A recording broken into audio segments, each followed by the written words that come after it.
नमस्कार, बायजूस आईएएस हिंदी में आपका स्वागत है। प्रस्तुत है दैनिक क्विज। पहला प्रश्न आपके समक्ष है। प्रायः समाचारों में देखा जाने वाला पद गावी निम्नलिखित में से किसको निर्दिष्ट करता है?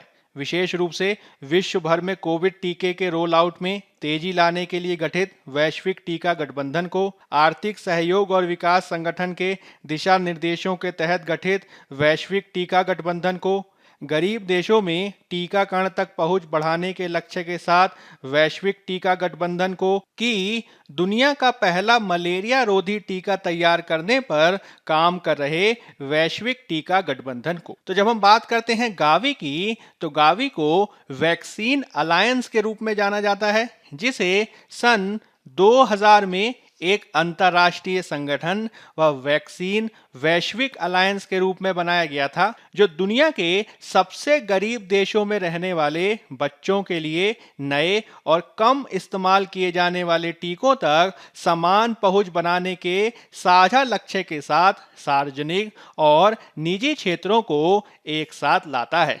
इसमें मुख्य भागीदारों के रूप में शामिल किया गया है WHO को, इसमें शामिल है यूनिसेफ, इसके अलावा विश्व बैंक और बिल और मेलिंडा गेट्स फाउंडेशन भी इसमें शामिल है। जून 2019 में गावी बोर्ड के द्वारा एक नवीन पंचवर्षीय रणनीति यानी गावी 5.0 को मंजूरी दी गई, जिसके माध्यम से प्रतिरक्षण के साथ किसी को भी पीछे न छोड़ने तथा टीकों के समान और टिकाऊ उपयोग को बढ़ाकर लोगों के जीवन और स्वास्थ्य की रक्षा पर बल दिए जाने की बात कही गई है।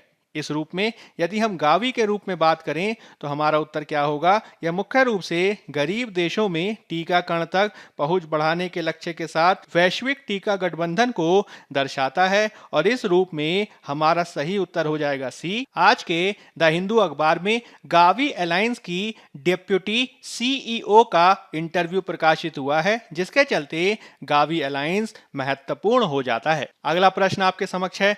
मादक पदार्थों के नियंत्रण के लिए राष्ट्रीय कोष के संदर्भ में निम्नलिखित कथनों पर विचार कीजिए तथा सही का चयन कीजिए। कोष की देखरेख सामाजिक न्याय और अधिकारिता मंत्रालय द्वारा की जाती है।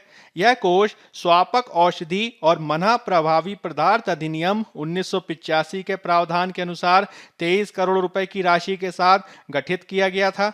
अधिनियम में कहा गया है कि इस राशि का उपयोग मादक पदार्थों की अवैध तस्करी, नशेड़ी व्यक्तियों के पुनर्वास और मादक दवाओं के सेवन को रोकने के लिए किया जाएगा। आपको बताना है सही कथन कौन से हैं। केवल 1 और 2, केवल 1 और 3, केवल 2 और 3 की उपर्युक्त सभी। हाल ही में सामाजिक न्याय और अधिकारिता मंत्रालय ने यह सिफारिश की है कि नशीली दवाओं के दुरुपयोग को नियंत्रित करने के लिए राष्ट्रीय कोष का इस्तेमाल नशा मुक्ति कार्यक्रमों को चलाने के लिए किया जाए, न कि केवल पुलिस गतिविधियों के लिए। और इस रूप में नशीली दवाओं के दुरुपयोग को नियंत्रित करने से संबंधित राष्ट्रीय कोष महत्वपूर्ण हो जाता है, जिसकी देखरेख सामाजिक न्याय और अधिकारिता मंत्रालय के द्वारा की जाती है, और इसे 1985 के अधिनियम स्वापक औषधि और मना प्रभावी पदार्थ अधिनियम, जिसे हम शॉर्ट में NDPS एक्ट के रूप में भी जानते हैं, उसके एक प्रावधान के अनुरूप की गई थी, और इसके तहत 23 करोड़ रुपए के कोष के साथ इसको निर्मित किया गया था। इसके तहत जब्त की गई किसी भी संपत्ति की बिक्री की आय, किसी व्यक्ति और संस्था द्वारा किए गए अनुदान और फंड के निवेश से होने वाली आय को इसमें शामिल किया जाता है, और अधिनियम के अनुसार इस फंड का इस्तेमाल नशीले पदार्थों की अवैध तस्करी से निपटने, नशा करने वाले व्यक्तियों के पुनर्वास और नशीली दवाओं के दुरुपयोग को रोकने के लिए किए जाने की व्यवस्था की गई है। और इस रूप में तीनों के तीनों जो कथन हैं वह हमारे सही हैं, और हमारा उत्तर हो जाएगा डी, उपर्युक्त सभी। आज के द हिंदू अखबार में यह खबर प्रकाशित हुई है। अगला प्रश्न आपके समक्ष है। उच्च न्यायालय में अतिरिक्त न्यायाधीशों के संदर्भ में निम्नलिखित कथनों पर विचार कीजिए और गलत का चयन कीजिए। भारत में किसी भी उच्च न्यायालय में अनुमत अतिरिक्त न्यायाधीशों की अधिकतम संख्या संसद द्वारा निर्धारित की जाती है। अतिरिक्त न्यायाधीश का अधिकतम कार्यकाल 2 वर्ष होता है। उच्च न्यायालय में अतिरिक्त न्यायाधीशों की नियुक्ति संबंधित राज्य के राज्यपाल द्वारा की जाती है। आपको बताना है इनमें से कौन सा कथन या कौन से कथन गलत हैं।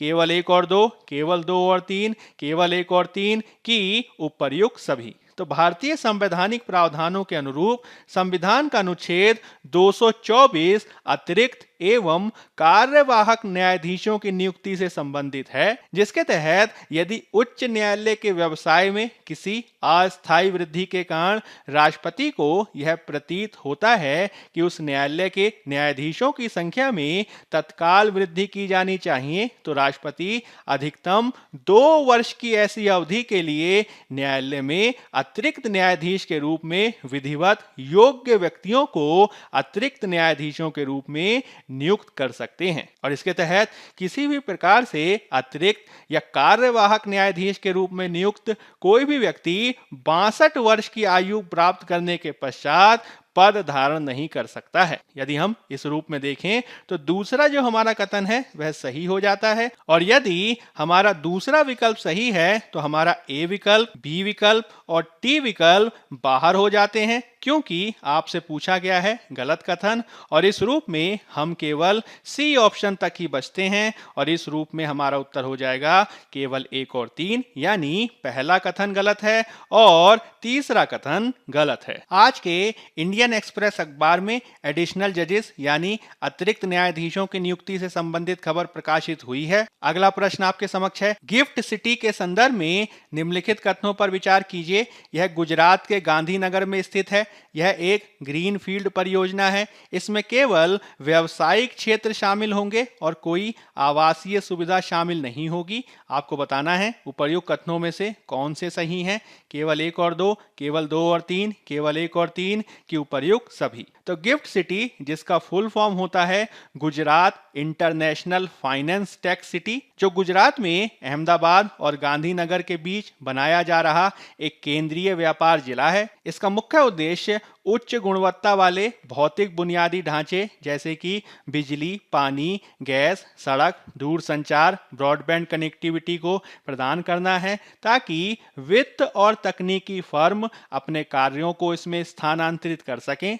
इसमें एक विशिष्ट आर्थिक क्षेत्र, अंतर्राष्ट्रीय शिक्षा क्षेत्र, एकीकृत टाउनशिप, मनोरंजन क्षेत्र, होटल, सम्मेलन केंद्र, अंतर्राष्ट्रीय टेक्नो पार्क के साथ ही शॉपिंग मॉल, स्टॉक एक्सचेंज आदि को भी स्थापित किए जाने की योजना है। मुख्य रूप से इसका निर्माण Gujarat International Finance Tec City Company Limited द्वारा किया जा रहा है, और यह है Gujarat Urban Development Company Limited और Infrastructure Leasing and Financial Service का एक संयुक्त उद्यम है। इस रूप में यदि हम देखें तो तीसरा जो विकल्प है वह सही नहीं है, और यदि हम तीसरे विकल्प को हटा दें तो हमारे तीन के तीन विकल्प बी, सी और डी हट जाते हैं, और इस रूप में हमारा सही उत्तर हो जाता है केवल एक और दो यानी ए। आज के इंडियन एक्सप्रेस अखबार में गिफ्ट सिटी से संबंधित खबर प्रकाशित हुई है। अब हम संघ लोक सेवा आयोग द्वारा 2019 में पूछे गए एक प्रश्न को देख लेते हैं। एशियाई आधारिक संरचना निवेश बैंक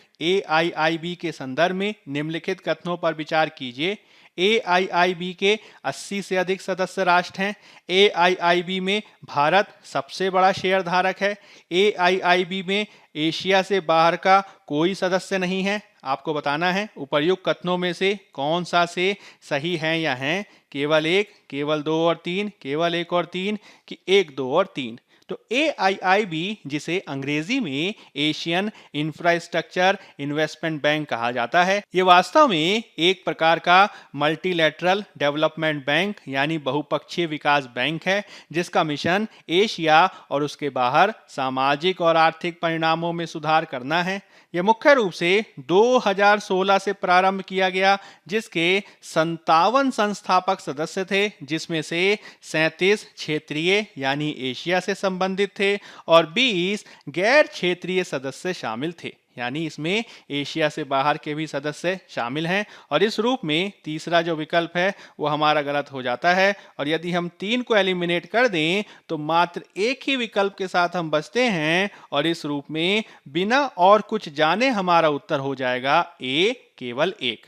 आपको ये समझना है कि इसका मुख्यालय बीजिंग में है और वर्तमान में इसमें 100 से अधिक सदस्यों को शामिल किया गया है। G20 के अधिकांश सदस्य AIIB के सदस्य हैं, जिसमें फ्रांस, जर्मनी, इटली और यूनाइटेड किंगडम भी इसके सदस्यों में शामिल हैं। चीन जो है वह इसका सबसे बड़ा शेयर धारक है और उसके बाद भारत, रूस और जर्मनी का स्थान है। अब हम बात कर लेते हैं फैक्ट ऑफ द डे यानी आज के तथ्य की, जिसमें हम बात करेंगे प्रधानमंत्री संग्रहालय के बारे में, जो आज के द हिंदू अखबार में प्रमुखता से प्रकाशित हुआ है। द हिंदू में प्रकाशित सूचना के अनुसार 3 मूर्ति भवन परिषद में प्रधानमंत्री संग्रहालय के एक और समय सीमा के समाप्त होने की संभावना है।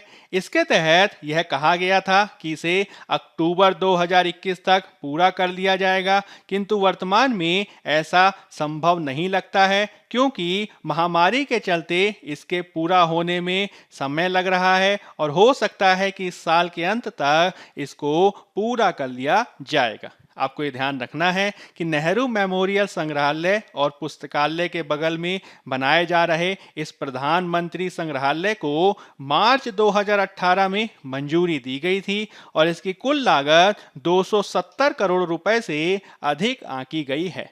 यह भारत के सभी प्रधानमंत्रियों के जीवन और उनके द्वारा किए गए योगदान का प्रदर्शन करेगा।